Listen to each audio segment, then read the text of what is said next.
aqui vão interagir com os analíticos que passam ali. Então, a gente tem esses três tipos de fase.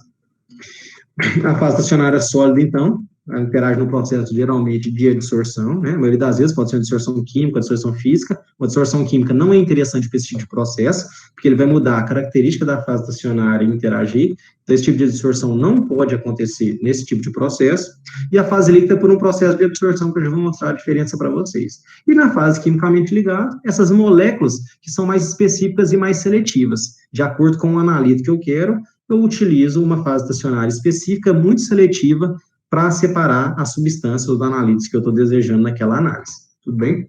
E os mecanismos de separação, a gente tem 5 tipos que a gente classifica eles, né? Adsorção, partição, que é aquela teoria criada que deu o prêmio Nobel, que é a absorção, troca iônica, bioafinidade e exclusão. Então, os 2 primeiros a gente classifica eles como processos físicos, troca iônica e bioafinidade como processos químicos, e exclusão como processos mecânicos. A absorção é um fenômeno que vocês conhecem muito. A gente imagina que tem uma substância numa parte líquida e ela é incorporada por outra parte, outra fase, que esteja líquida também. Então, depende da solubilidade dela, ela apenas migra no interior da amostra. Fazendo analogia, como se a pessoa, com a gente, né, sei lá, foi lá comer uma empada e uma torta, e agora ela faz parte de mim, tudo bem? Ela serve muito para separação de homólogos. A absorção é um processo que ocorre na superfície da substância, da fase estacionária, que é sólida. Então, a substância, o analito, ele não vai fazer parte da fase sólida, ele vai ficar na superfície da fase sólida, só que eu posso eluir ele depois, ele não vai fazer parte mais daquilo. Então, é outro mecanismo de separação, geralmente utilizado para estereoisomos, um tipo de aplicação, né? Não só para estereoisomos.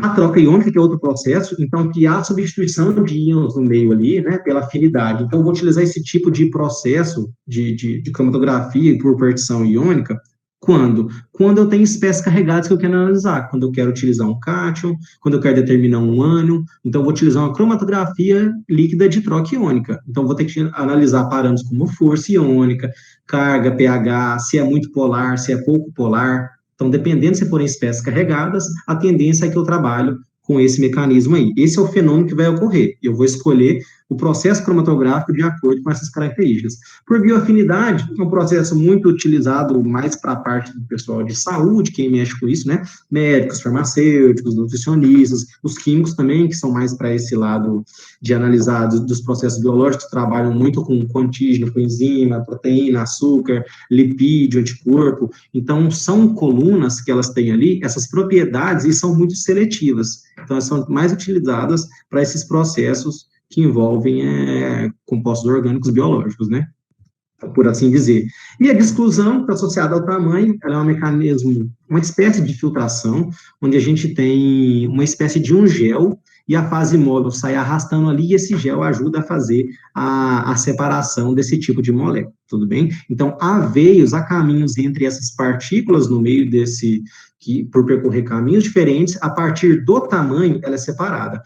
Vocês percebem aí nessa parte aí, ó, esse tubo cilíndrico aí, as partículas menores, elas estão mais separadas, as roxas, as verdes são um pouco maiores, e as amarelas são maiores ainda. Então, o que seleciona aí é pelo tamanho, e não só pelo tamanho, pela interação também, mas nesse tipo de sistema, o que vale mais é a exclusão, né, por tamanho. Ela deixa passar ou ela interage mais pelo bloqueio de acordo com o tamanho dela ali, tudo bem? Além disso, ela não passa apenas externamente, as menores vão ficando mais retidas porque elas penetram nos poros que tem, nos veios que tem no exterior desse material particulado. Tudo bem? Por quantidade de matéria, que varia de acordo com a quantidade que eu estou determinando da amostra ali, né? Se for entre picogramas ou microgramas. A semi-preparativa de microgramas a decigramas, e a preparativa, geralmente eu estou trabalhando com uma amostra na escala maior do que 1 grama. Então, é apenas de acordo com a quantidade da matéria. São apenas classificações que a gente pode dar, tudo bem? Para os sistemas cromatográficos. E de acordo com as polaridades da fase, isso é uma forma que geralmente o pessoal classifica muito, que ela pode ser normal ou de fase reversa, que está associado à fase móvel, quando ela é menos polar que a fase estacionária, o exemplo da sílica gel aí, que é muito utilizada, certo? E na fase reversa, ao contrário, a fase estacionária, ela é mais apolar, ou seja, a fase móvel é mais polar que essa fase estacionária. E aí, um exemplo dos mais utilizados, C18, C8, C10, e às vezes elas são funcionalizadas, que tem uma superfície de acordo com o tipo de substância que se quer separar na superfície dessa fase sólida. Então, são esses dois tipos de classificação também. Então, a gente viu vários tipos de classificação, onde a gente tem essas diferenças aí de acordo com os métodos. Agora eu vou entrar mais propriamente para vocês entenderem como que funcionam os equipamentos, que a gente divide em dois nos mais modernos, assim, e dentro deles algumas características diferentes. Então a gente tem a cromatografia líquida de alta eficiência e a cromatografia gasosa, que são os dois que mais trabalham. E dentro desses a gente tem diversas características diferentes, entre eles e entre também a instrumentação que é utilizada. Então, aqui um exemplo de um cromatógrafo líquido de alta eficiência, às vezes alguém já ouviu falar como o nome de HPLC, né, que é o nome que se utiliza em inglês, mas se falar CLY ou se falar HPLC, é a mesma coisa, só que HPLC, a sigla, representa o nome em inglês, né. Então, esse equipamento aí é apenas um exemplo, ele pode se dar de várias formas, nem todos têm esse formato aí vertical, né, alguns têm um formato um pouco mais horizontal, mas a maioria, quando a gente fala de CLY, de HPLC, geralmente eles são nessa forma vertical, a grande maioria, tudo bem? Pode estar também associados a outros equipamentos, além dos que já existem, que tem que ter uma fonte, no caso da cromatografia líquida, uma fonte da fase móvel, né, do nosso soluente, e um detector. Geralmente, esses são os básicos para a gente conseguir proceder, mas pode se associar a outros também. Pode adicionar um FIA, um sistema de injeção em fluxo, pode se adicionar um pirolizador, outras formas que vão tornar mais complexo, mas que podem trazer resultados interessantes para a análise. Barato não é, eu coloquei uma faixa de preço muito grande aí, ó, de 20 mil a 100 mil dólares, porque depende muito da marca, entendeu? Da qualidade, da eficiência, então não são técnicas baratas, e ainda gasta muito com os equipamentos que tem que ser reposto ao longo do tempo. Entre aspas, é considerado barato, comparado com outras técnicas, mas não é tão baratinho assim, né? Entre 20 e 100 mil dólares, varia entre marcas, tudo bem? Aqui é uma instrumentação. Esse equipamento aqui, ó, uma instrumentação básica dos cromatógrafos líquidos de alta eficiência, eles têm esse esquema. Ou seja, a gente tem aí, onde vocês veem aí, bem lá no início, ó, reservatório da fase móvel, onde está a fase móvel no estado líquido, um solvente, geralmente mais volátil, com a baixa viscosidade ou moderada, certo? Onde ele consegue um escoamento bom. Ele é impulsionado, entra no sistema, essa fase móvel, por essa bomba, que é essa outra parte. Depois ela passa no injetor e leva a amostra, aí a amostra vai entrar nessa coluna, que é a coluna cromatográfica. Aí é onde vai acontecer, na coluna, é onde vai acontecer o processo de separação das substâncias. Até aí, eles caminham todos juntos, mas dentro da coluna tem a fase estacionária, então é onde vai acontecer esse processo de separação. Depois chega um detector, as substâncias já separadas depois de passar pela coluna. Quando chega ao detector, identifica e quantifica cada uma separadamente, faz uma conversão de dados, joga para o computador, a gente observa o cromatograma, né?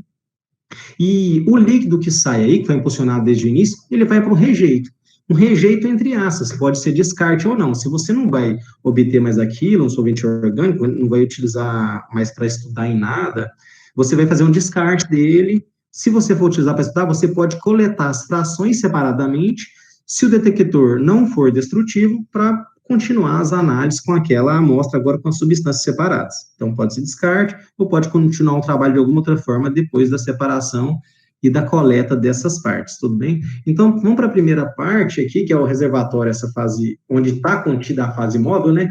Quais são as características desse sistema? A função principal dele é armazenar a fase móvel, mas tem algumas características muito interessantes ali. Se é um sistema que está a altíssima pressão, não pode haver, e a fase móvel é líquida, não pode haver entrada de ar no sistema. Então, a gente tem que ter um sistema de degasificação, ou a gente tem que promover esse processo através de um ultrassom e não degradar a fase móvel, uma possível amostra que esteja ali. Geralmente, utilizado frasco de vidro, na grande maioria das vezes, certo? Tem que ter um pequeno furo lá em cima, por onde passa a tubulação, essa tubulação que entra dentro aí, tudo bem? Tem que passar por esse processo de degasificação, que eu falei para vocês, tem que tirar o gás do líquido. Resumindo, é isso. E tem que ter esse filtrinho que vocês estão vendo lá na ponta dele. Por que que é isso? Por mais que a gente tenha garantido que tenha eliminado todo o gás e algumas possíveis partículas sólidas que estejam no líquido, na fase móvel, a gente coloca esse filtro de poros muito pequenos para garantir que não passe nada. Se porventura tiver alguma partícula no solvente, ele não pode entrar no sistema, senão ele vai destruir todo o sistema, inclusive vai desarmar e vai destruir a coluna, que é muito caro. Então, a gente não pode deixar com que entre gás, nesse caso, e que entre material particulado. Por isso, a gente tem esse pequeno filtro ali, tudo bem?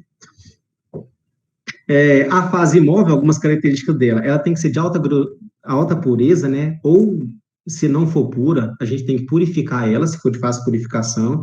Geralmente, as fases móveis, os eluentes utilizados para CLAI, para HPLC, eles vêm no frasco, quando a gente compra dos fornecedores, vem escrito grau HPLC. Então, a gente sabe que aquilo ali é até mais caro, esse tipo de solvente, de reagente, que pode ser utilizado nessa condição, que ele não tem, ele tem uma pureza altíssima. Se não for totalmente puro, é muito alta, que não vai prejudicar a análise, tudo bem? E não pode decompor a substância, ou seja, a substância tem que solubilizar na fase móvel, o analito, né, a amostra, só que ela não pode decompor, ela não pode reagir, ela não pode reagir também nem com a substância e nem com a fase estacionária. Tudo bem? Viscosidade baixa, dependendo de cada tipo de situação, ela pode aumentar ou diminuir com a temperatura também dentro da coluna, certo? E a compatibilidade com o detector, ou seja, ela tem que ter um baixo ruído, uma alta resolução, tem que ajudar a separar bem os picos, e ela não pode absorver. E se o detector absorver a substância que tem na fase móvel, pode descontar também o branco, né, através de um branco, um valor de referência daquele sistema, mas o ideal é que, de acordo com o detector, a fase móvel, ela não seja absorvida. Aí, alguns exemplos que são mais utilizados, cetonitrila, propanol, metanol, ciclohexano, mas tem vários outros também utilizados em CLAI. Segunda etapa, a bomba. A gente tem alguns tipos de bombeamento que acontecem aí. Então, a função dela é puxar, é sugar a fase móvel para carregar substâncias para dentro de todo o sistema, chegar até a coluna e promover a separação dessas substâncias. Então, são pressões altíssimas aí, ó, em torno de 10.000 psi, certo? Ela é construída em aço inox, eu já mostrei algumas para vocês lá atrás, os exemplos. Ela pode ser corroída por ácidos halogenados, então tem que tomar muito cuidado que tipo de substância que a gente coloca na fase móvel e na amostra também, tem que escolher isso muito bem. Vazão contínua sem pulso, é uma faixa que ela trabalha, varia de cada sistema, e você vai escolher a vazão ideal de acordo com o sistema para promover a separação, e tem que ser facilmente trocado. Baixo custo se conseguir chegar nessa condição, entendeu? Isso é o ideal, né? Então, as características que elas têm que ter, tudo bem? Tem dois tipos de bomba, basicamente, as pneumáticas, que trabalham sob pressão constante, e as mecânicas, que trabalham sob volume constante, para conseguir bombear esses líquidos, a fase móvel, para dentro do sistema. As de volume constante, as mecânicas, elas se dividem em dois tipos, que é seringa e recife, que eu vou mostrar para vocês aqui, apenas mais ou menos o formato delas, como que elas trabalham. Tem esse selo aí, ó, que ele funciona como vedação no sistema, que é importante, e trabalha como um sistema de pistão ali dentro, ó, não sei se vocês conseguem observar. Então, essas pressões, esses fluxos são muito elevados, então não pode deixar ter contato com o externo, esse sistema é totalmente isolado, eles não têm contato com o mundo externo, só quando a amostra sai daquele sistema. E o que faz isso, a pressão, o bombeamento dessa fase móvel, são esse tipo de bomba, tá? Esse tipo de bomba, ele não tem pulsação, e um controle constante do fluxo, assim, ó, que você precisa monitorar como que a bomba age. Não pode atingir uma pressão altíssima, senão ela vai desarmar o sistema, que é todo automatizado, geralmente, e você não vai conseguir fazer análise. Se entrar ar, por exemplo, a pressão vai lá no alto, e aí o sistema vai desarmar totalmente e não vai conseguir fazer análise. O ideal é que não deixe entrar, para não prejudicar todo o sistema. Esse é um tipo de bomba. Aí, dentro das mecânicas, né, tem a seringa e tem a recíproca. A de seringa, ela funciona dessa forma, um mecanismo um pouco diferente, né, e trabalha sobre volume constante. Então, as pressões delas são elevadíssimas, baixas de manutenção. Geralmente, os equipamentos, eles vêm já todo montado, todo certinho. O operador no laboratório ou na indústria, ele não escolhe o tipo de bomba. Você compra um equipamento já sabendo que tipo de bomba vem nele, que o fornecedor já te entrega no equipamento montado. Então, você não tem muita essa opção de escolha. Se você quiser optar por uma ou outra, você provavelmente vai ter que mudar de fornecedor e comprar outro equipamento e ver as disponibilidades que tem de acordo com o sistema. Mas todos, quando a gente fala de cromatografia líquida de alta eficiência, os mais modernos, todos já têm um sistema muito eficiente que consegue captar e bombear a fase móvel para dentro do sistema. Bem, então isso não é um parâmetro que se escolhe na hora da compra, mas é um parâmetro que a gente tem que tomar muito cuidado durante a manutenção dele, trocar os selos, esse selo aí, por exemplo, eu tive até a experiência uma vez de ter que trocar selos, porque eles têm um tempo de vida e pode começar a ocorrer vazamento na bomba. Então, se ocorre vazamento, ele diminui a pressão do sistema, processo, às vezes o equipamento até desarma, não funciona mais, e o processo não vai ser eficiente. Então, tem que tomar cuidado sempre com esse tipo. E a última bomba aí, que é uma mecânica também, né, que é recíproca, um mecanismo de funcionamento dela que é um pouco diferente da outra, então o que a gente está olhando é só a forma de trabalhar delas que são diferentes, mas a função das bombas é a mesma, que é bombear o solvente, a fase móvel, para dentro de todo o sistema. Então, são apenas características diferentes, e algumas, dependendo do mecanismo e do material que se usa, conseguem atingir pressões mais altas que as outras. Então, tem essa característica principal, a forma de trabalhar e a pressão que se gera. Mas, geralmente, não é uma coisa que interfere muito, não, porque já vem controlado de fábrica, tudo bem? Obviamente, quanto mais caro, melhor o sistema, melhor as bombas, melhor o detector, pode ser que não gere muito problema no seu sistema. Mas os mais modernos, das marcas confiáveis, não precisa se preocupar muito com isso. Apenas monitorar para ver se está funcionando da forma correta, tudo bem? Pelos mecanismos de funcionamento. Então, tem dois tipos de eluição, que a gente chama na CLAI, que é uma que a gente chama isocrática e a outra que a gente chama de gradiente de concentração. O que é isso? Na isocrática, a gente tem volume e concentração da fase móvel durante todo o tempo. A gente pode pensar na fase móvel como uma substância ou como uma mistura delas. Por exemplo, a fase móvel que está no reservatório, ela pode ter 20% de acetonitrila e 80% de metanol. Ou seja, eu tenho uma fase móvel, eu tenho um eluente, mas nesse eluente, nessa fase móvel, eu tenho quantas substâncias? Duas. Eu tenho 20% de A e 80% de B. Só que eles são solúveis, né? E eles formam aquela mistura ali. Por que que a gente faz isso quando a gente trabalha com esse tipo de experimento? Porque se eu utilizar apenas o metanol, às vezes ele não vai separar as substâncias. Se eu utilizar apenas a acetonitrila, às vezes ela não vai separar as substâncias. Então, eu vou testando composições das duas, até chegar em uma condição que eu consigo separar as substâncias. Então, na isocrática, o que acontece? Quando eu começo o processo cromatográfico, elas entram na coluna, tá 20% de A e 80% de B. Quando acaba todo o processo, elas não mudaram, está constante essa composição, 20% de A e 80% de B. E na gradiente, qual que é a diferença? Essa composição da concentração, ela pode variar nas substâncias ao longo do processo. Pode variar em passos, que eu já vou mostrar para vocês, ou ela pode variar de forma contínua, dependendo da situação, do que é melhor ou não. Aí, mas professor, por que eu vou escolher a gradiente, se eu posso escolher a isocrática ou um ou outro? Porque, cada situação se comporta de uma forma. Então, se eu não conseguir separar com a isocrática, eu vou tentar a gradiente. Pode ser que a isocrática separe, mas eu estou levando um tempo de análise de 2 horas. Isso é bom? Não. Vou demorar 2 horas para analisar, sendo que poderia analisar em 40 minutos. Então, testo a gradiente. Pode ser que ela diminua os tempos de retenção, não atrapalhe a resolução e a definição, a separação fica boa, então eu vou utilizar a gradiente. Então, no início, por exemplo, da gradiente, eu tinha 20% de A e 80% de B, como a gente tinha na isocrática. Só que ao final do processo cromatográfico, o que eu vou ter na gradiente? Eu mudei a composição, tá vendo? Professor, você abre o sistema e muda lá a composição? Não, isso o sistema faz automaticamente sozinho. A gente programa um software lá, um programa que a gente faz, ele já coloca a condição em que tempo eu quero mudar e para quanto eu quero mudar. 30%, 40%, 50%, e ele muda sozinho. Ah, no tempo 20 minutos eu quero que muda o A de 20% para 30%. Ok. Quando der esse tempo, o sistema vai mudar sozinho. Aí a bomba passa a puxar quantidades diferentes de A e de B em relação a que estava inicialmente. E aí a gente tem uma composição diferente que a gente pode atingir resultados melhores. Então a gradiente ela é muito eficiente, certo? Mas eu acho que é muito utilizada a gradiente também. Cada analista, no seu experimento, vai estudar qual que é o melhor para a análise dele naquele momento e vai adotar isso. Então, a gradiente a gente pode dividir em duas. A gradiente por etapa, né? A gente vem com uma composição, essa linha reta aí, ó, a gente chega aí, na primeira etapa.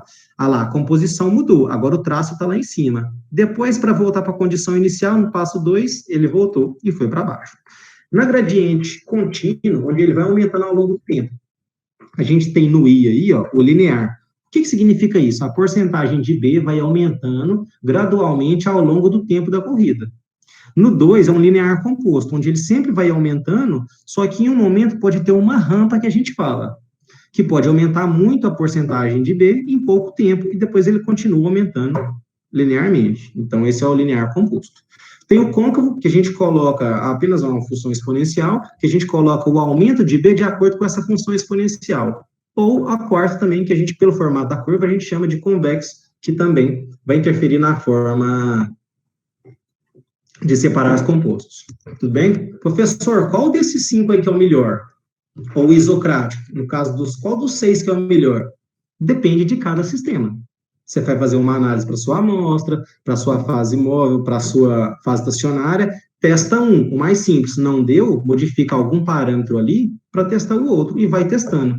Quando você chega numa condição otimizada, ok, é esse aqui, então eu vou trabalhar nessa condição, está perfeito para o meu sistema, tudo bem? Então a gente escolhe isso sempre de acordo com testes que a gente vai fazendo durante as nossas análises e chega na melhor condição. Quando eu escolho a minha melhor condição, é linear composto. Ok, eu vou trabalhar só com ela agora daqui para frente, para aquele estudo. Para outro, não significa que esse seja o melhor, tudo bem?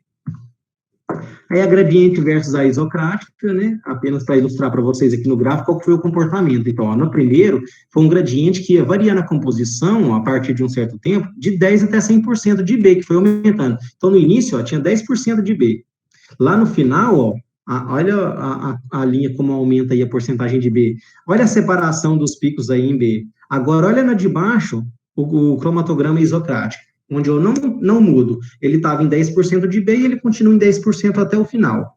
Não houve uma separação boa. Tem um menor tempo de retenção, mas a separação não foi eficiente, igual no primeiro. Tem várias condições que a gente não conseguiu separar as substâncias. Então, nesse caso, a isocrática não dá para a gente trabalhar nessa análise. A gente teria que trabalhar com a gradiente aumentando continuamente de 10 e linearmente até 100%. Então, é o que eu falei com vocês. Tem que ir testando cada sistema, cada condição, até ver na que se encaixa melhor para aquele estudo que a gente está fazendo. Aí o sistema de injeção, ele pode se dar de duas formas. A gente pode injetar manualmente a amostra no sistema com uma microseringa muito pequena, ou com um injetor automático, que vem no sistema, pode vir ou no sistema, é opcional essa parte de injetor automático, geralmente, e que a gente não tem esse trabalho e não tem a imprecisão do operador na análise. Então, microseringa ou injetor automático, bem?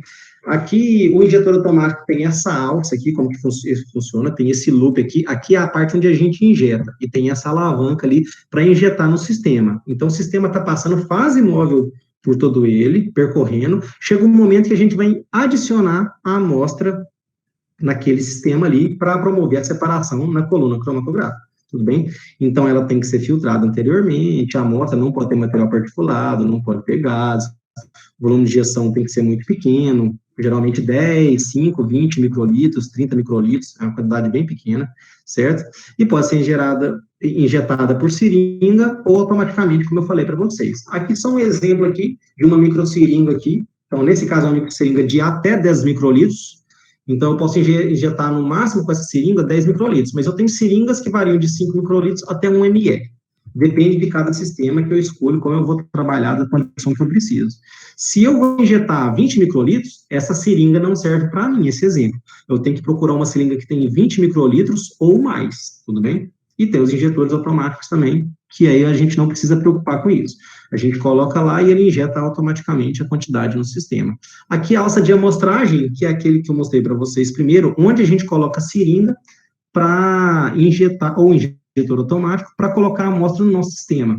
Então, aqui está um sistema que a gente fala de carregamento, de load, onde a bomba está mandando diretamente, ó, na posição 3 para a posição 4, ó, entra a fase móvel pela bomba, passa na 3, na 4, e ela vai direto para a coluna. Então, isso aí que está passando é a fase móvel, apenas fase móvel. Eu não coloquei ainda a amostra no sistema. Eu coloco a amostra aí dentro, e eu faço com que haja um giro. Onde estava em 3 caminhando direto para 4, a fase móvel, agora ela vai descer, vai para 2, ela vai passar em 1 por onde foi injetada a amostra, vai pegar essa amostra, passar por 5, por 4 e vai para a coluna. Então, a gente colocou a amostra no sistema, quando a gente virou a alavanca, a amostra foi para dentro do sistema. Agora, a fase móvel vai carregar ela até na coluna, e na coluna vai ocorrer o processo de separação das substâncias que estavam nessa amostra. Então, essa é a forma de injeção que ocorre lá dentro do sistema, naquela alcinha. E essa inserção da amostra ali, essa injeção dela tem que ser muito rápida, a virada dessa alavanquinha que eu mostrei para vocês. Por quê? Porque senão pode ocorrer um processo de dispersão e ter um alargamento do pico, que não é ideal e não vai ter uma boa separação e uma boa resolução. Então, essa parte tem que ser, se for manual, tem que ser uma parte muito rápida. Como injetor automático, geralmente não precisa disso, porque ele faz esse processo automaticamente, se for automatizada essa parte, tudo bem? Então, vai chegar na coluna cromatográfica, onde vai haver o processo de separação, né, com todas aquelas características que a gente já falou, da fase móvel, da fase estacionária, então, aqui apenas algumas características e curiosidades sobre as fases estacionárias, uma exemplificação dos tipos e tamanhos delas aí, ó, usadas de acordo com cada função, se é para separação, se é para pré-concentração, se é para salvaguardar, se é para não ir material, muita concentração para a coluna analítica, para não entupir a coluna, é uma coisa que a gente tem que tomar cuidado também, viu, gente? Se a gente trabalha com uma amostra concentrada, a facilidade com que se entope uma coluna é muito grande, então a gente trabalha com amostras muito diluídas, da ordem de ppm, parte por milhão, a lógica variando de cada sistema cromatográfico. Então, a gente trabalha com meio ppm, 1 ppm, 2 ppm. Se for aumentando muito a concentração de analito na amostra, a tendência de se entupir uma coluna é muito grande, porque elas são muito estreitas, tá vendo? Olha o diâmetro interno dela, de 2 a 10 milímetros, por exemplo. Então, bem eficientes aí, e são algumas características dela. E aí, o tamanho da fase estacionada lá dentro, o perfil dela, de 3 a 10 micrômetros. Para vocês terem noção que é um sistema bem pequeno mesmo. O preço delas varia entre 200 e 500 dólares, também não é barato, então tem que se tomar muito cuidado para evitar esses gastos assim, apenas quando não tiver jeito mesmo, porque imagina, usou a coluna 2, 3 vezes, não tomou cuidado, entupiu ela, aí ela vai a gente gastar mais 300 dólares para comprar outra coluna para continuar podendo trabalhar naquele sistema. Os tipos de colunas são divididas em de saturação, de guarda e a coluna de separação. E elas têm objetivos diferentes. Em vários sistemas, cromatográficos, elas são utilizadas as 3, mas não necessariamente em todos. E aí tem que tomar um cuidado grande com isso. Então, primeiro, a coluna de separação, onde ela vai saturar a fase móvel, vai preparar a fase móvel para depois eluição e separação das substâncias. A coluna de guarda, logo em seguida ali, ó, depois que já passa pela fase do injetor, onde ela protege a coluna de separação, ela vai tender a diluir um pouco mais a amostra e ela não vai deixar aí grandes quantidades, grandes concentrações para a coluna de separação, que é onde vai ocorrer efetivamente a parte analítica do processo, com menor quantidade, e não prejudicar todo o sistema, que é onde ocorre a separação definitiva. E depois caminha para o detector, que é onde a gente consegue detectar e quantificar a substância, tudo bem?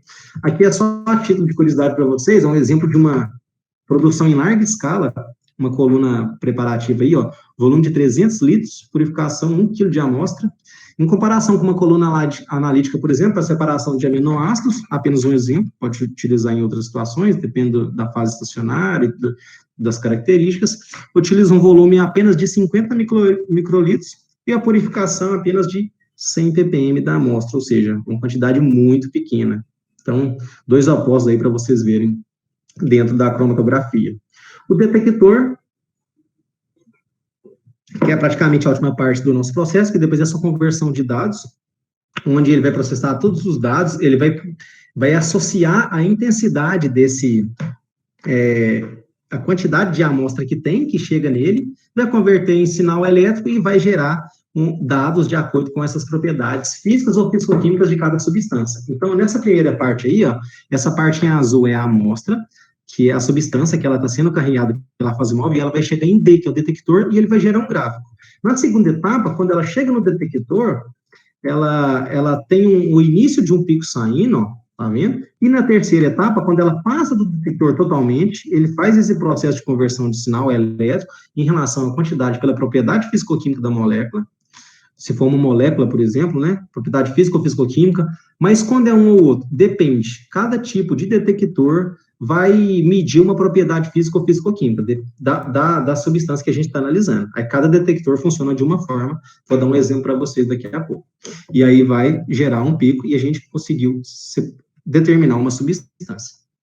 Então, os detectores são classificados, por exemplo, em propriedades da medida, a forma de resposta, tipo da resposta, estado do analítico que se encontra após a detecção, se é destrutivo ou não, e quanto à seletividade, bem? Então, pelas propriedades de medida, são aqueles detectores que eles medem as propriedades do eluato, aquele que sai após o processo. Tem outros que já medem a propriedade do soluto, do analítico que a gente está analisando.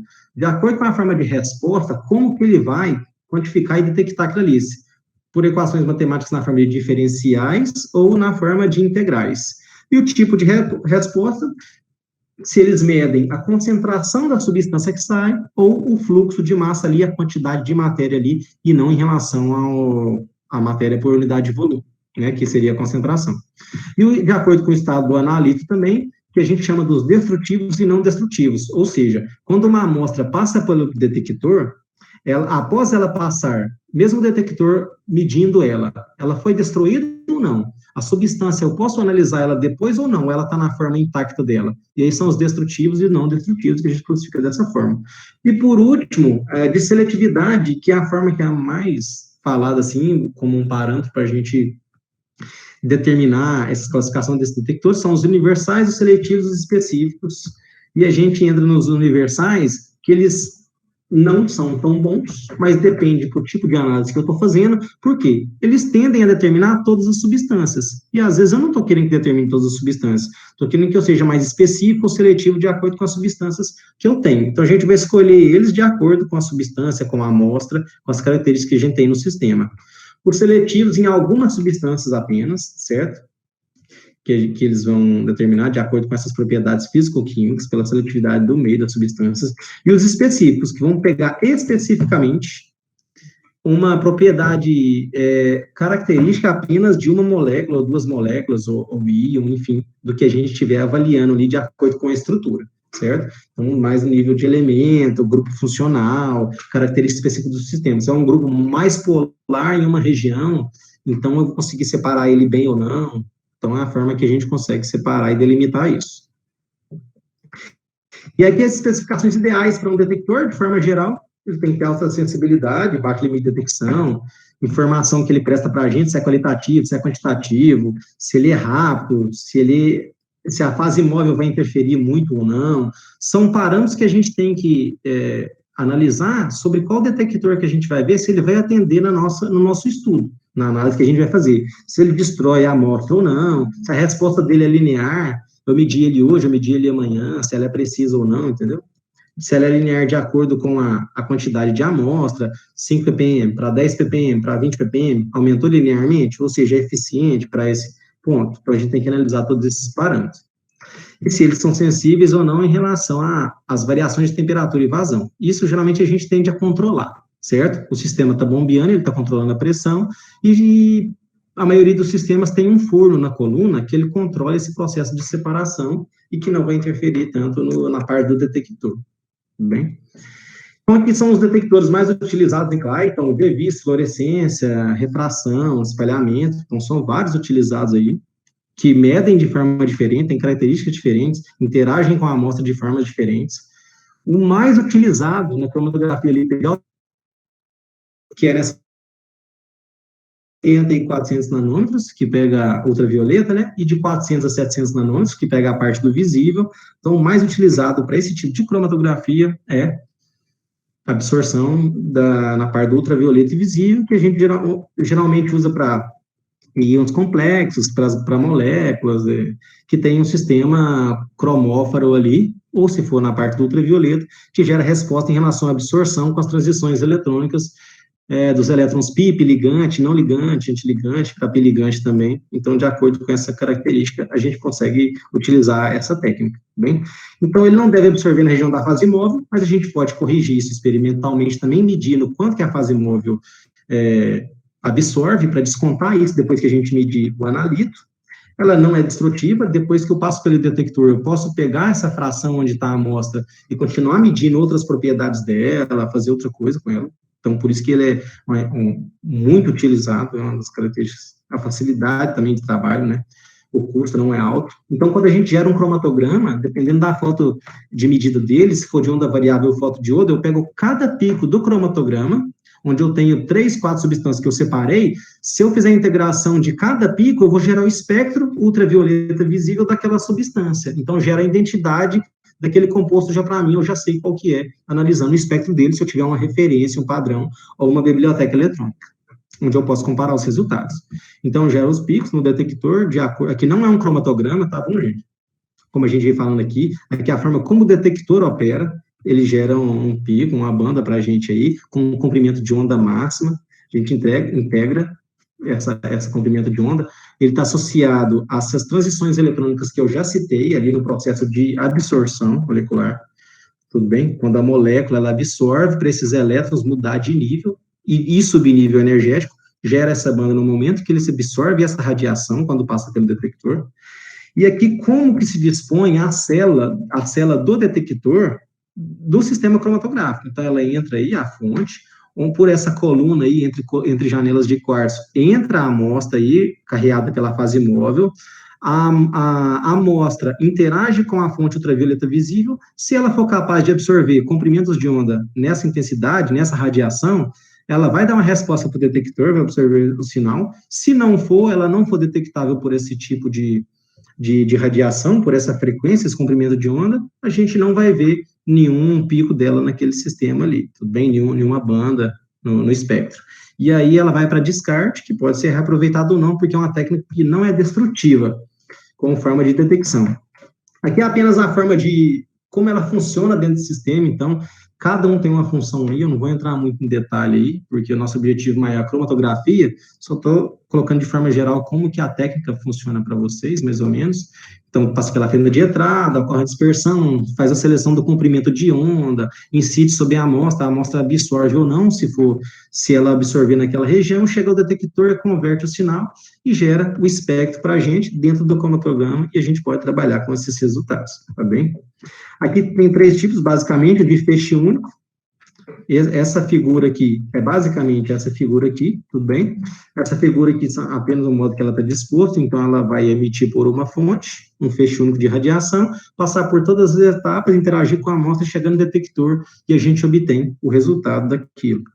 Outra forma é de feixe duplo, onde há uma divisão do feixe, um passa pela amostra, outro passa por um solvente, pela correção, vai chegar no fotomultiplicador, gerar o sinal já descontado do solvente também, e tem um arranjo de fotodiodos, que a gente chama de DAD, que é mais moderno, faz uma dispersão, uma difração da fonte de radiação contínua ali, do ultravioleta do visível, e monitora a substância numa grande faixa de comprimento de ondas, no caso, ultravioleta e visível, e pode gerar um cromatograma tridimensional como a gente está observando aí. A gente está vendo vários picos aí, certo? E em cada pico tem o espectro correspondente à substância que foi separada lá na coluna no processo cromatográfico. E aí, encerrando a cromatografia líquida de alta eficiência, a gente passa para outra cromatografia, que é a cromatografia a gás. Alguns autores falam cromatografia gasosa, outros falam em cromatografia em fase gasosa, outros cromatografia a gás, como eu coloquei, mas, enfim, a técnica é a mesma, a divergência entre autores, mas a ideia que se quer passar é a mesma. Falo porque tem uns muito defensores de uma forma de nomenclatura ou outra, mas o que interessa mesmo é a gente entender como que a técnica funciona, isso que é o importante. Aí dá um exemplo de um cromatógrafo a gás, da Term Finnegan. Nesse caso, então, se a gente está falando de cromatografia a gás, a fase móvel vai ser o quê? Um gás, né? A fase estacionária pode ser um líquido ou pode ser um suporte sólido, onde ocorre a separação. O sistema cromatográfico. Professor, como que a gente injeta a amostra na fase gasosa? Não, a amostra a gente não injeta ela na fase gasosa. A gente injeta ela na fase líquido e ela é vaporizada quando entra no sistema, e aí depois ela vai ser carreada pela fase móvel, que é gasosa, tudo bem? Depois dessa vaporização e de entrar no injetor, aí ela já está na fase vaporizada, gasosa. Ou ela, e se essa amostra não for vaporizável, a gente pode fazer um processo que a gente chama de derivatização química. A gente modifica algumas propriedades químicas dela, faz uma transformação química pequena, que não prejudica a análise, antes dela entrar no sistema. Quando ela entrar, depois da derivatização, ela vai conseguir ser vaporizada, e aí ocorre todo o processo de passagem pelo sistema cromatográfico e separação. Também não é um sistema barato, coloquei a mesma faixa de preço aí, porque eu dei uma pesquisada, e varia muito de acordo com a marca, se é mais moderno, se é mais antigo, entre 20 e 100 mil dólares aí, não sei se tem mais caro, talvez até tenha também, depende do detector que tem associado ao sistema, se tem injetor automático ou não, o sistema de gás que alimenta o sistema, então, sim, é uma série de situações que pode fazer ele ficar mais barato ou mais caro. Geralmente, os mais caros são melhores, né? Mas não que a gente não possa trabalhar com os mais baratos e ter um resultado eficiente também, porque depende do controle da técnica também do operador que está trabalhando ali. Então, aqui um esquema geral aqui, da regulagem de gás dele, de onde vem a fonte, é o reservatório da fase móvel, é um cilindro, né, que está na fase gasosa. O injetor da amostra vai para a coluna cromatográfica, onde ocorre a separação. Ela está envolta num forno, onde controla a temperatura dessa fase móvel. Eu posso deixar 50 graus Celsius, posso deixar 100, posso deixar 150. A gente escolhe esses parâmetros. Caminha para um detector, que são vários também, como a gente viu lá na cromatografia líquida de alta eficiência, um amplificador de sinal e chega num cromatograma. Então, esse basicamente é a estrutura da instrumentação desse tipo de sistema. Tudo bem? Então, tem um sistema de linhas gasosas, o que a gente precisa tomar mais cuidado? Então, entre a fonte e até entrar no sistema, a gente precisa controlar a vazão e a pressão, certo? Para não estourar, não dar algum problema, alguma explosão, e ter purificador desse gás. Ou o gás vai estar ultra puro, ou vai ser um gás que não está ultra puro, que ele vai passar por um processo de purificação antes e garantir que ele entre com um grau altíssimo de pureza no sistema. E é dividido em várias partes, como que é esse mini processo de saída até a introdução dele e as várias partes aí no sistema, na coluna cromatográfica, que é onde interessa, que é onde vai acontecer a separação. Fase mono, tá na fase gasosa, certo? A gente tem que tomar o cuidado dela ser inerte, dela não reagir com a fase estacionária e de não reagir também com o analito. Então, são coisas que a gente tem que tomar cuidado, se ela é pura ou não. Se não pura, não for pura, tem um processo de purificação, mas a tendência é que se compre com um grau de alta pureza de cromatografia gasosa desde o início lá no fornecedor. As impurezas, geralmente, que são encontradas, oxigênio, oxigenado ou hidrocarbonetos. Quais problemas que isso traz para a gente? Se for oxigênio ou oxigenado, ela pode fazer um processo de oxidação ou de hidrólise da fase estacionária ou até da substância. Então, vai gerar uma coisa incompatível com o processo que a gente está querendo na separação. Então, se vai modificar o sistema ali, a fase estacionária, eu não vou conseguir repetir isso depois, eu vou degradar minha fase estacionária. E também a compatibilidade deles de acordo com o detector.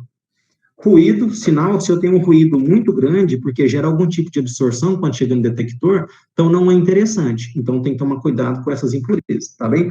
Em alguns casos, eu já vi alguns trabalhos que alguns autores utilizam na fase móvel o gás oxigênio. Eu até estranhei, depois eu fui ler e entender um pouco.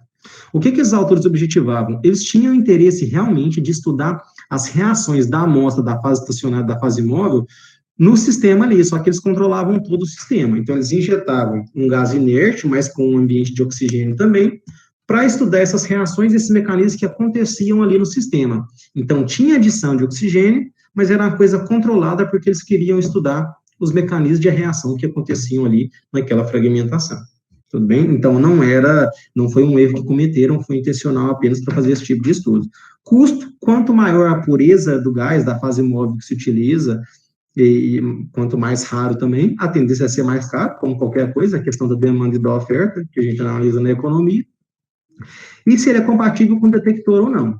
Um detector, às vezes, ele vai gerar um ruído alto, vai gerar uma absorção que não é interessante, a amostra também, então a gente vai escolher a fase móvel de acordo com o detector, de acordo com a fase estacionária e de acordo com toda a nossa análise, para interferir o menos possível, porque o que a gente quer é o quê? Só separar as substâncias da amostra e conseguir detectar e quantificar elas, tudo bem?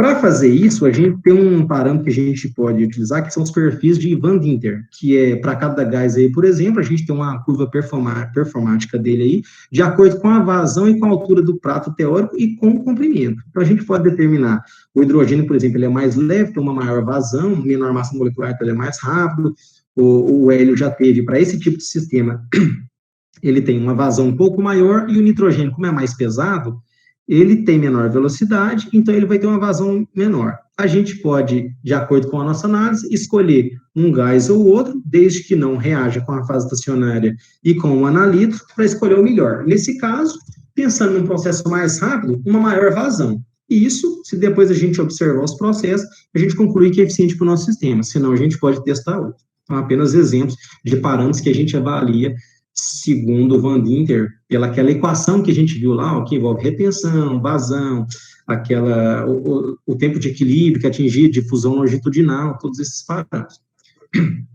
Assim, o sistema de injeção, ele pode ser feito por uma injeção automática na forma líquida, ou por uma seringa também de injeção, meio microseringa, como eu falei para vocês, ele vai ser vaporizado depois dentro do sistema. A gente injeta na forma líquida, o sistema vaporiza, e aí, depois que está vaporizado, entra o gás arrastando essa amostra para dentro do sistema. As microseringas, da mesma, não muda muito em relação a que eu mostrei para vocês lá atrás, mesmo porque a gente está injetando na forma líquida também, só que vai ser vaporizado, depois pode ser injetor automático. Quando a gente injeta, como que funciona o injetor? Tem basicamente dois tipos, o on-column e o split-splitless. Esse on-column aí, ele vai direto na coluna, mesmo sendo com a seringa ou com o injetor automático, aí apenas algumas características do componente, não há um contato, por conta desse septo de silicone, não há um contato daquela atmosfera ali com o meio externo, então a gente injeta ele em um ali, já é vaporizado, e ele já entra na coluna, que é essa parte em 4 aí, então já está dentro do sistema. E aí, por esse 2 aí, ó, vem a introdução do gás de arraste, levando ele para dentro do todo o sistema, porque ele ia ter uma difusão lenta sozinho, e o processo não ia ser eficiente. Então, ocorre basicamente em 3 etapas, a ponta da agulha vai lá diretamente, a fase móvel já vem arrastando, na parte 2 aí, ó, dá para vocês perceberem em roxinho, dentro da coluna cromatográfica, e aí a coluna não está mais lá, já vem a fase móvel arrastando na terceira etapa desse injetor on-column, que é um tipo de injetor. Nesse outro tipo de injetor aí, ó, que é o splitless, que ele tem algumas vantagens e desvantagens em relação ao on-column aí, todos esses componentes dele aí, dá para vocês perceberem por 2 ali, que é onde o gás entra, certo? Tem o septo em um, muito parecido. A diferença é esse 3, que é um misturador. Essa diferença aí é a principal diferença em relação ao on-column. Ele não vai diretamente para a coluna quando a gente injeta. A amostra é misturada na fase móvel, e aí há vários equilíbrios de deslocamento dele dentro do sistema. Uma parte, há uma purga onde é eliminado o excesso da amostra desse sistema, porque tem uma coluna capilar que ela é muito pequena, tudo bem? E aí não é viável. O volume da seringa é muito grande para o volume que tem lá dentro. Se ele é muito grande, eu não posso injetar aquilo tudo, senão vai aumentar a pressão, o sistema vai desarmar. E não vai ser saudável para o sistema também. Então, o que esse sistema faz? Isso tudo é automático, tá, gente? O sistema faz isso de forma muito automática, um sistema pneumático, ele divide a amostra. Desvantagens é o quê? A sensibilidade diminui, que você está eliminando grande parte da amostra. Essa divisão aí pode não gerar uma uniforme, porque tem um sistema de purga, a pressão ali puxando isso, sugando essa parte da fase móvel, então ele vai sugar a fase móvel e a amostra junto. Tudo bem? Então, tem que ir equilibrando esses parâmetros até chegar nesse aí. Como que funciona esse splitless? É injetada a amostra lá em cima, ó, mesmo esquema daquele parecido. Então, tem o gás de arraste aí, essa setinha verde entrando no sistema, a amostra e o solvente. Então, há um equilíbrio aí, e o gás de arraste leva para todo o sistema nesse misturador. Uma parte pequena entra na coluna, que é nessa parte mais embaixo aí, outra parte tem a saída ali, tanto lá em cima na purga, no certo, quanto essa saída do split ali, após essa divisão e essa mistura da amostra com fase móvel até entrar na coluna que é capilar. Tudo bem? Então, tem essas desvantagens aí. Os parâmetros da injeção, tem a temperatura do injetor, que faz essa vaporização, né, entra na fase líquida, vaporiza, só que tem que tomar cuidado para não decompor. Como que eu escolho a temperatura, então? A gente observa a temperatura das substâncias, da amostra, e tem que garantir que ela haja uma ebulição dela, que ela vai mudar para a fase vapor, né, vai entrar na fase líquida e vai mudar para a fase vapor, Só que a gente tem que tomar cuidado também para não decompor a substância, porque se vai gerar fragmentos, se eu não estiver estudando isso, não vai ser interessante para mim. Então, a temperatura ligeiramente maior, 50 graus, por exemplo, no máximo, em relação à temperatura de ebulição, para que não degrade a substância. O volume injetado varia de cada coluna, de cada sistema, com o objetivo que a gente quer também, e a capacidade do sistema, principalmente. A empacotada consegue ter uma vazão maior, a capilar uma vazão muito menor, então a gente consegue adicionar menor quantidade, né, menos amostra, menor quantidade de amostra, né? Então, aí só para vocês terem uma noção. O sistema de aquecimento, o forno que está controlando essa coluna, o processo ocorre todo a temperatura constante, né? Se eu não quiser fazer um gradiente de temperatura e mudar ela ao longo do processo de separação, eu tenho esse forno para controlar todas essas condições. Então, aqui eu tenho equilíbrio de distribuição, tem a fase vapor, que interfere diretamente no equilíbrio da distribuição das espécies. Aí tem a estrutura do analito e a temperatura da coluna, que vão interferir nesse processo. Então, se eu tenho uma temperatura alta da coluna, a pressão de vapor vai ser alta, eu aumento a energia cinética média, o deslocamento das partículas ali dentro, das moléculas, das espécies, vai ser muito alto. Então, faz com que tenha um menor tempo de retenção. Se eu uso uma temperatura menor, obviamente vai ser o fator contrário, tem menor fração de vapor, menor velocidade, e o tempo de retenção dentro da coluna vai ser maior, e os analitos vão demorar mais a ser eluídos.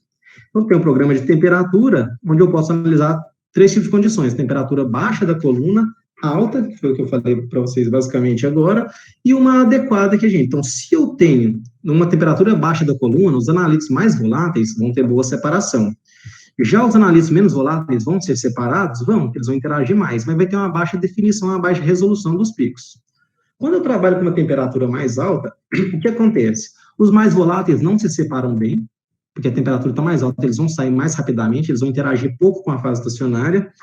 Por outro lado, os menos voláteis vão ter uma eluição rápida. Qual que é a solução para que eu tenha uma separação e uma resolução boa? É controlar a temperatura para o processo ideal, para cada tipo de análise que eu for fazer. Então, a gente vai conseguir uma boa separação de maneira geral para aquele sistema que a gente está analisando. E dentro desse forno, a gente tem a coluna cromatográfica, e que a gente há 2 tipos, principalmente de coluna cromatográfica, que eu venho falando para vocês, que é a coluna recheada, material todo empacotado ali dentro, na fase sólida, na fase líquida, dependendo da temperatura que eu trabalho, aí é o material externo com que o material é feito, né, o diâmetro, o comprimento, que é bem maior, e as capilares, onde eu tenho maior eficiência, tem maior resolução, só que o sistema é feito, aqui nesse caso, submetido a ter uma pressão muito maior, tem aquela cromatografia gasosa de alta resolução, que eu mostrei para vocês também lá atrás. Ó, a gente tem processos mais eficientes, por quê? Porque eu tenho um comprimento maior, entendeu? Da coluna, ó, de 5 até 100 metros, e eu tenho um diâmetro muito menor. Então, eu vou ter mais equilíbrios ali dentro, as moléculas vão conseguir mais, com maior dificuldade, vencer aquela barreira, mas vão ser separadas com mais eficiente, e por isso eu uso uma pressão maior. Então, apenas uma ilustração aí para vocês entenderem a diferença basicamente da recheada, que ela é toda empacotada mesmo. Imagina vocês pegam uma coluna e colocam areia lá dentro, vai ser toda empacotada. E a capilar, que ela é depositada sobre a superfície, certo? E a gente tem essas características na diferença de escoamento e de interação dela ali, mas é bem fino, bem pequeno, então isso interfere diretamente no tipo, na eficiência e no tipo da análise. Então, em relação à eficiência, eu vou avaliar sempre em relação a prazos teóricos. Aí, só um exemplo aí de um cromatograma para vocês verem. Ó, esse cromatograma foram identificados 62 compostos, que na verdade é um pirograma, que é a partir de uma reação de degradação térmica pelo fogo, né, pela alta temperatura, né, piro vem daí. Então, é um cromatograma, só que de uma reação de pirólise anteriormente acoplada a esse sistema. E da análise do óleo da amêndoa de babaçu, da amêndoa diretamente do babaçu, foram identificados todos esses compostos aí. Então, quando a gente tem colunas maiores e capilares, a gente tem um processo de eficiência maior. Se utilizasse colunas recheadas desse processo, provavelmente a gente não conseguiria separar essa quantidade de compostos aí, uma quantidade bem grande. Aqui esse sistema só que eu ilustrei para vocês, onde tem uma reação ocorrendo aqui, a substância é degradada em vários fragmentos menores, passa pela coluna cromatográfica, é separada, é detectada no espectrômetro de massas, o espectro obtido, identificado que tipo de substância que é e a quantidade que tem dela, compara com a base de dados, literatura, ou uma análise padrão, referência que a gente fez, e a gente obtém o resultado ali. O detector, a gente tem vários tipos de detectores, que é utilizado mais ou menos da mesma forma que lá na CLAI, só que os detectores aqui utilizados são um pouco diferentes, geralmente são destrutivos, na maioria deles, foram utilizados diversos tipos de detectores até hoje, está na literatura, mas os 4 mais utilizados para cromatografia gasosa são estes aí, por condutividade térmica, por captura de elétrons, por ionização em chama e por espectrometria de massas, que é o mais utilizado desses. Como que funciona, basicamente, o espectrômetro de massas? São bombardeadas por elétrons ou por íons, depende do tipo de operação deles, são gerados vários fragmentos, de várias formas, e há também rearranjo entre eles, são formados radicais, são formados fragmentos iônicos, de várias formas, há os rearranjos e formação de novos compostos ali. Como que é determinado assim? Há uma separação magnética em relação à razão massa e à carga desses fragmentos. Então, essa é a forma de detecção do espectrômetro de massa, é assim que ocorre ele, num sistema basicamente igual a esse aí. A amostra é introduzida no sistema, ocorre a ionização deles, depois da ionização, há a separação magnética, depois desses fragmentos terem sido gerados e terem carga neles, por esse impacto com elétrons ou com outras espécies químicas, né, que a gente chama de ionização química, através dessa relação massa-carga, o detector fotomultiplicador consegue determinar que tipo de fragmento é esse. Como que a gente vê isso no final? A gente vê um espectro de massas mais ou menos dessa forma do cresol. E aí, há as várias possibilidades de fragmentos que a gente identificar. Que fragmentos são, a gente monta uma espécie de quebra-cabeça para falar que substância é no final, tudo bem? Então, a partir do espectro, que a gente obtém dessa forma em relação à massa-carga, a gente consegue determinar aquela substância, e geralmente comparando com uma biblioteca eletrônica, mas podemos fazer com a comparação com um padrão também.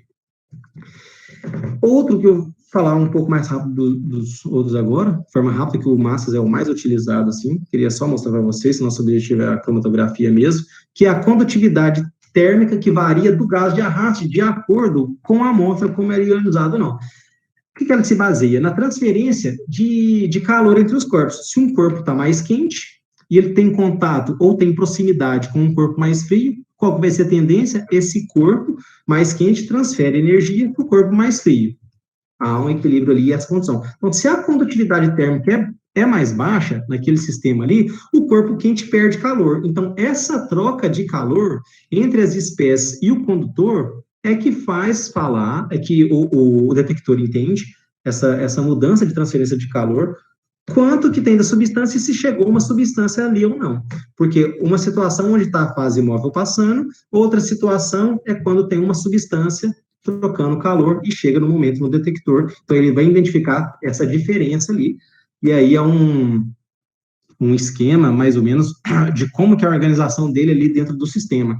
Com a entrada de gás na posição 2, tem esse bloco metálico aí, há um aquecimento aí, com a diferença de potencial e geração de corrente para aquecimento do filamento, e esse filamento aí aquecido é que faz essa troca de calor, de energia, né, em trânsito, com o sistema, com as substâncias que estão no sistema, com o analítico, identifica a diferença de uma para outra.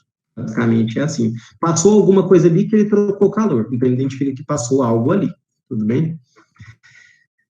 O outro, ainda, como que a gente observa o resultado disso? Aqui um exemplo, eles são muito utilizados, porque é um diferencial desse tipo de detector em relação aos outros, que é para determinar gás nobres e gás fixo. Então, essa troca de calor, essa diferença entre eles, faz com que essa técnica seja muito utilizada para esse tipo de função. Então, essa situação, um tipo de estudo muito difícil de fazer, mas que essa técnica atende relativamente bem, apesar da dificuldade. Então, só um exemplo de um cromatograma de separação desses 8 compostos aí, ó, metano, nitrogênio, CO2, amônio e hidrocarbonetos aí, pequenos, que conseguiu separar com relativa eficiência. Aí o 1 e o 2 tá bem próximo, mas o 4 e o 5 também, mas conseguiu separar pela dificuldade dessa situação. O outro é ionização por chama, que eu citei anteriormente. Como que é feito? Há uma chama, onde vai ocorrer todo o processo, onde o eluente, a fase móvel, é misturada com a mistura de gases, né, de ar e hidrogênio, né, nesse sistema. Até então, nessa situação aí, não é gerado o íon, porque a fase móvel considera que ela esteja do modo inerte ali, exemplo, por exemplo, do nitrogênio. Qual que é a diferença? O que acontece quando a amostra entra no sistema? Quando a amostra entra no sistema, há a formação desses íons por conta dessa interação. Quando há a formação desses íons, então, há a condução de eletricidade associada a esse sistema aí, e ele entende que tem uma amostra passando naquele momento por ela estar ionizada, e quando estava apenas a fase móvel, não tinha essa ionização da substância. Aí o esquema aquela chama, ela está aí, ó, em flame tip, em vermelho aí, onde, só que todo o sistema é mais ou menos dessa forma como você está vendo. Primeiro há uma coleta, há uma mistura dele, depois há essa ionização. Quando há ionização, por essa diferença de potencial e geração de corrente elétrica, o equipamento entende que há uma substância passando por ali, depois dessa migração da corrente elétrica, bem? Por captura de elétrons, então o princípio básico dele é essa, que é a aplicação de diferença de dp ali entre dois polos ali, onde está passando o gás de arraste entre o catodo e o anodo, que é quem emite a fonte radioativa, né, dessa substância. Então, a gente considera que tem só a fase móvel inerte passando ali no meio. Quando passa a substância, que ela vai ter característica eletrolítica, vai estar na forma de íon, ela é detectada através de um processo de supressão da corrente, de supressão, a corrente é suprimida, e ele entende que ali tem uma substância passando naquela região, e que não mais a fase móvel que não era detectada, e ele identifica que tem aquela substância ali. Bem, aqui um esquema do aparato, de como é disposta esse injetor ali, e basicamente é assim que funcionam estes, tá bom? Que são os mais utilizados, mas principalmente na cromatografia gasosa, uma espectrometria de massa é mais utilizado, e na líquida de alta eficiência, mais utilizado é ultravioleta visível, ou fluorescência também.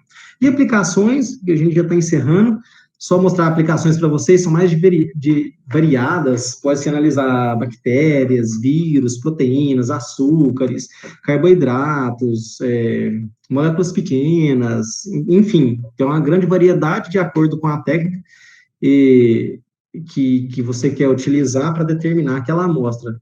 Obviamente, tem um grande parte de preparo de amostra antes, que tem que condicionar para conseguir aplicar naquela cromatografia, cujo objetivo é a separação, determinação, quantificação, mas a diversidade e aplicabilidade dela é muito grande. Então, eu separei alguns trabalhos aqui para mostrar para vocês.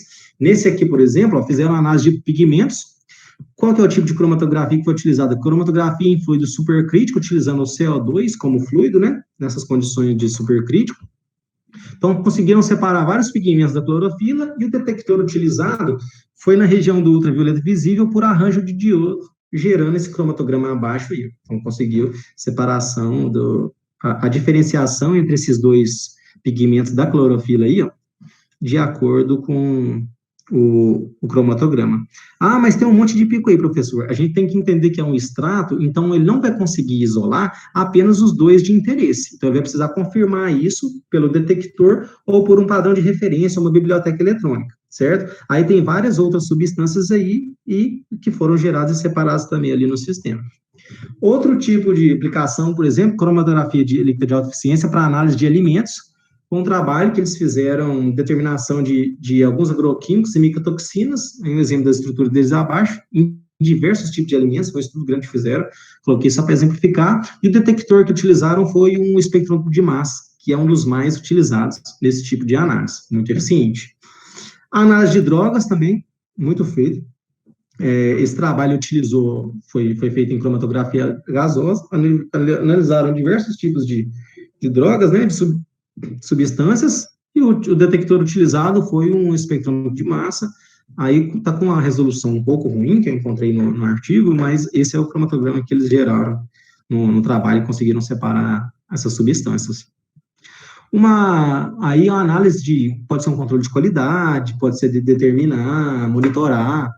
Na cromatografia gasosa, fizeram determinação de açúcares, ácidos e aminoácidos, utilizaram um espectrômetro de massas, aí disposto abaixo para vocês aí, como detector, e obtendo esse cromatograma aí. Análise de óleos vegetais comestíveis, nesse trabalho, por exemplo, foi determinado vários ânions, se eu não me engano, cloreto, sulfato, fosfato, nesses diferentes óleos aí, ó, óleo de canola, soja, milho e girassol.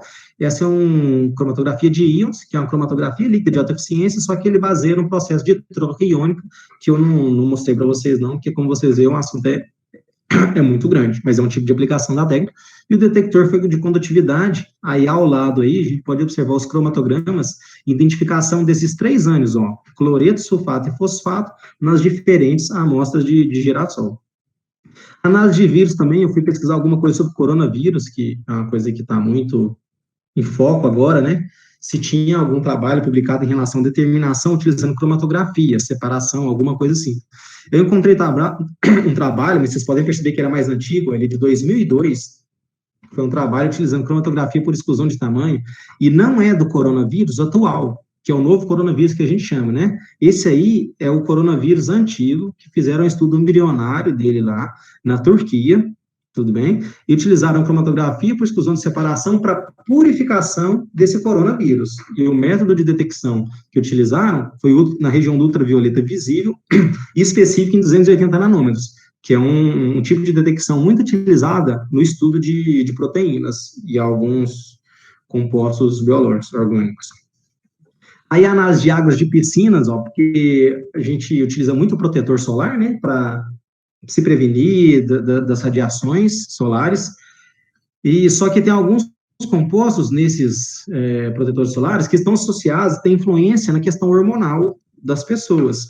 Então, esse trabalho foi de determinação de algumas substâncias que estão relacionadas a essa influência hormonal, e foi utilizada a cromatografia líquida de alta eficiência, e foram feitas a determinação de todas essas espécies aí, ó. Primeiro houve uma amostragem passiva, que é um tipo de amostragem bem interessante, e depois a separação na cromatografia, por UV vis por arranjo de diodo, e depois a quantificação dessas substâncias. Aí uma análise do coco-ibabaçu, né, que é bastante predominante na região do Maranhão, né, então esse trabalho foi feito a determinação da composição do óleo de ibabaçu, utilizando a pirólise acoplada à cromatografia gasosa e espectrometria de massa como modo de detecção. Então, foi um trabalho que determinou do óleo e da amêndoa também. Um trabalho interessante que você pode determinar a composição da amêndoa, do óleo dentro da amêndoa do babaçu, sem precisar extrair o óleo dela apenas com uma análise dessa, como foi feita aí, tudo bem? E aí a gente tem um pirograma com 62 compostos, que foi um que eu mostrei lá atrás também. E aqui, outro exemplo interessante aí, ó, análise de cocaína, determinação de cocaína em cédulas circulantes de real no estado do Rio de Janeiro, em vários pontos da região metropolitana e de interior do estado.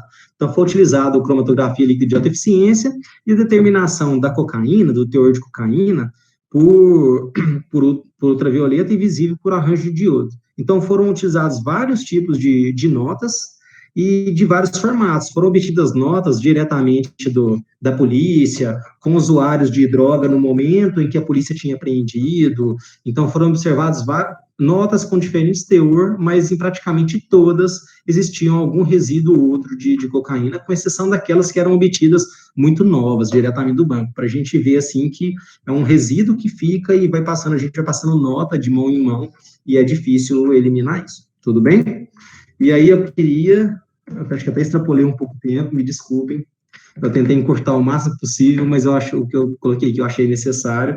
Queria agradecer novamente ao convite e expor esse tema para vocês, que eu acho bem interessante, e obrigado pela compreensão nessa sexta-feira, tarde da noite, e estou disponível para perguntas, questões aqui.